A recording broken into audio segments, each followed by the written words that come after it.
Ó Mãe Santíssima, intercedei por nós para que possamos bem compreender os ensinamentos de vosso Divino Filho, nosso Senhor e Salvador Jesus Cristo, e as explicações dos pais da Igreja. Ó Virgem Imaculada, ofereço-vos este trabalho e peço que abençoeis aqueles que o ouvirem, e que seja para a maior honra e glória de Deus. Amém. Senhor onipotente, purificai o meu coração e os meus lábios. Vós, que purificastes os lábios do profeta Isaías com carvão em brasa, e dignai-vos, por tal modo, purificar-me com a vossa misericórdia, para que possa dignamente anunciar o vosso santo Evangelho. Por Jesus Cristo nosso Senhor. Amém. Senhor, abençoai-me. Que o Senhor resida no meu coração e nos meus lábios, para que anuncie digna e convenientemente o seu Evangelho. Amém. Evangelho de Nosso Senhor Jesus Cristo segundo São Lucas. Falar abertamente e sem temor. Neste ínterim, havendo a multidão afluído aos milhares, a ponto de se esmagarem uns aos outros, ele começou a dizer, em primeiro lugar, a seus discípulos: acautelai-vos do fermento, isto é, da hipocrisia dos fariseus. Nada há de encoberto que não venha a ser revelado, nem de oculto que não venha a ser conhecido. Portanto, tudo o que tiverdes dito às escuras será ouvido à luz do dia, e o que houverdes falado aos ouvidos dos quartos será proclamado sobre os telhados. Meus amigos, eu vos digo, não tenhais medo dos que matam o corpo e depois disso nada mais podem fazer. Temei aquele que, depois de matar, tem o poder de lançar na geena. Sim, eu vos digo, a este temei.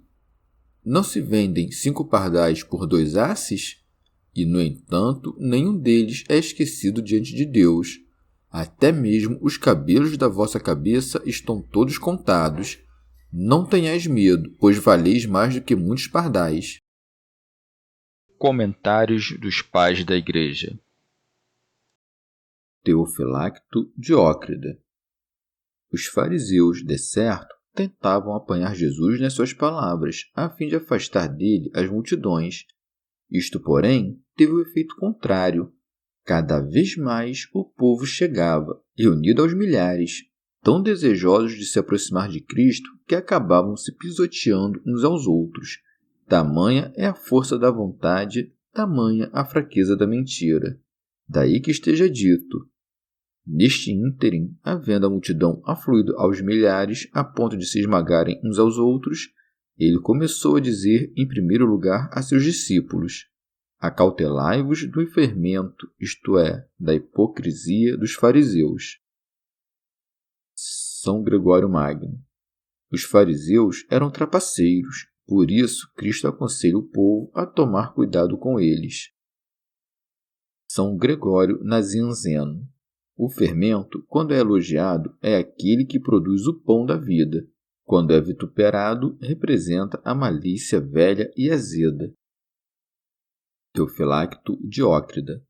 Nosso Senhor chama de fermento a hipocrisia, porque altera e corrompe as intenções dos homens em que se introduz. Nada, com efeito, corrompe mais os bons costumes do que a hipocrisia. São Beda. Pois assim como um pouco só de fermento estraga toda a massa da farinha, do mesmo modo a dissimulação rouba à alma toda a sinceridade e verdade na prática das virtudes. Santo Ambrósio. O Senhor, para afastar-nos da típica infidelidade dos judeus, manifestando uma coisa no afeto e outra pela voz, inseriu aqui um belíssimo conselho de simplicidade e de fé, lembrando-nos que no fim dos tempos, todos os nossos pensamentos ocultos, quer nos acusem, quer nos defendam, haverão de revelar o segredo da nossa mente.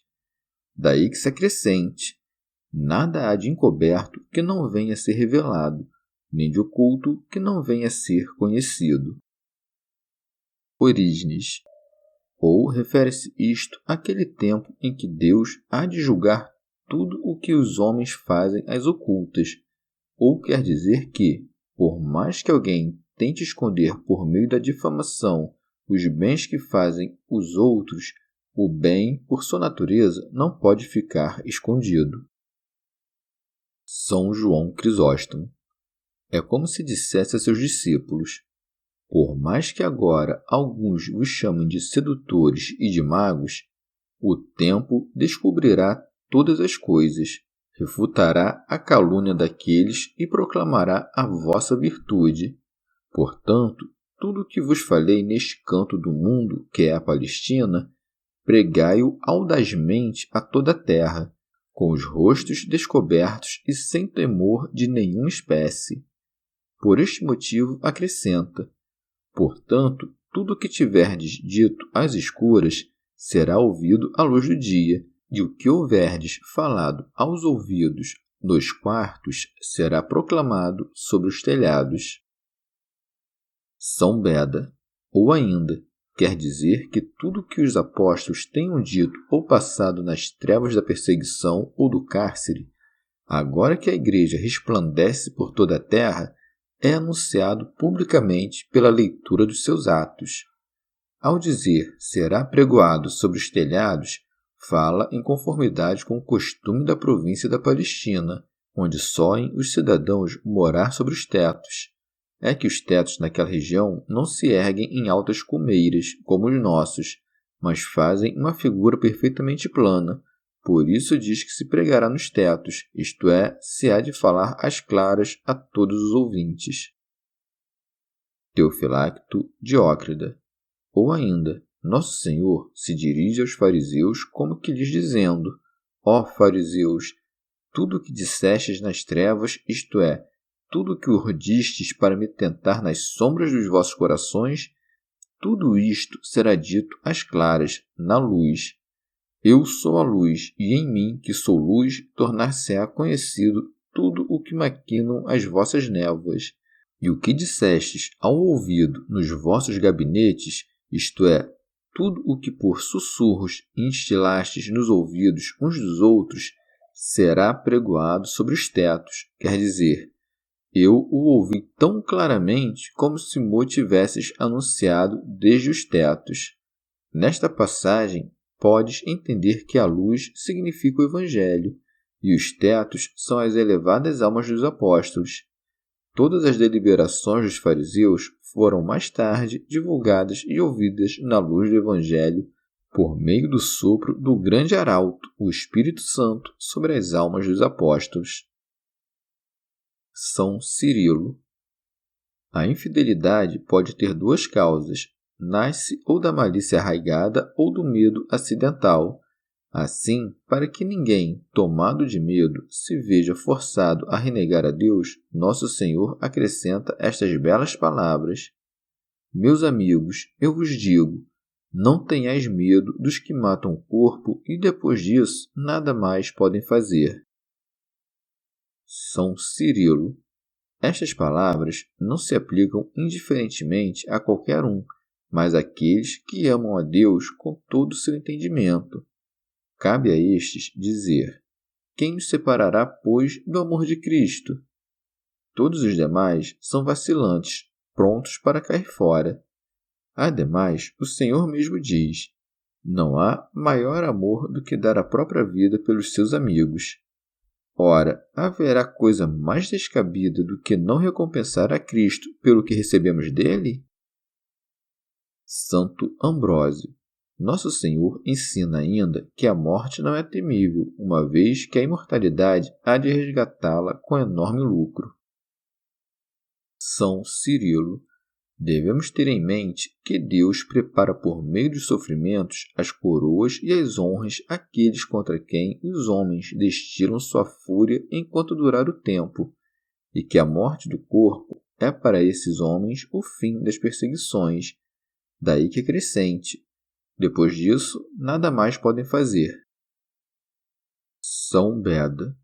É, portanto, com inútil loucura que os perseguidores lançam os membros defuntos dos mártires para o pasto das feras e das aves, uma vez que nada podem fazer para impedir que a onipotência de Deus os traga de volta à vida pela ressurreição.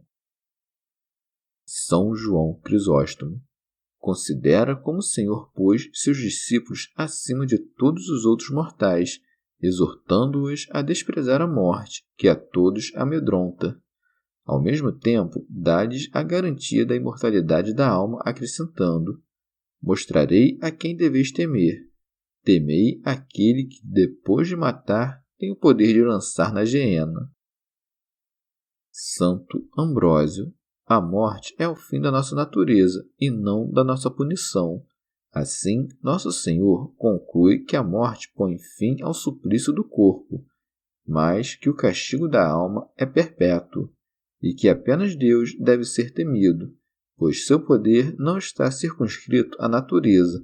Pelo contrário, é a natureza que está sujeita a ele. Sim, eu vos digo, a este temei. Teofilacto Diócrida. Repara que, para os pecadores, a morte torna-se um castigo, porque os aflige tanto aqui, tirando-lhes a vida, quanto no futuro, precipitando-os na geena. Se, porém, esmiuçares as palavras do Salvador, encontrarás um ensinamento a mais. Ele não diz, afinal, aquele que lança no inferno, mas aquele que tem poder de lançar no inferno. Pois nem todo que morre com pecado é lançado no inferno. Digo isto por causa das oferendas e sacrifícios que se fazem pelos falecidos, e cuja serventia não é nada pequena, mesmo aos que morreram em pecado grave. Santo Ambrósio. O Senhor havia pouco inspirara o amor à simplicidade, erguera a braveza de espírito. Apenas a fé cambaleava. Fez bem, portanto, em fortalecê-la por comparação com coisas menos valiosas, acrescentando: não se vendem 5 pardais por 2 asses?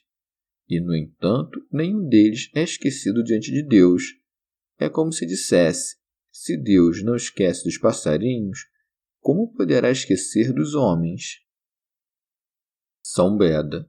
O dipôndio é um dos pesos mais leves que há, composto de 2 asses.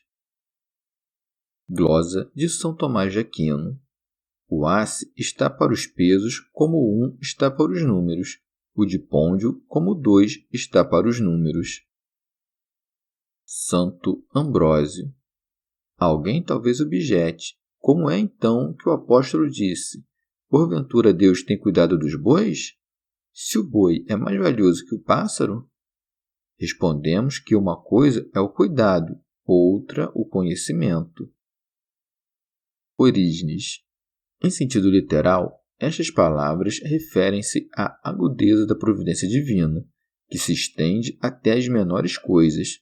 Em sentido místico, os 5 pássaros simbolizam os sentidos espirituais, e com muita justiça, pois percebem coisas elevadas e acima dos homens, enxergando a Deus, ouvindo a voz divina, saboreando o pão da vida, sentindo o cheiro dos ungüentos de Cristo e tocando a palavra viva.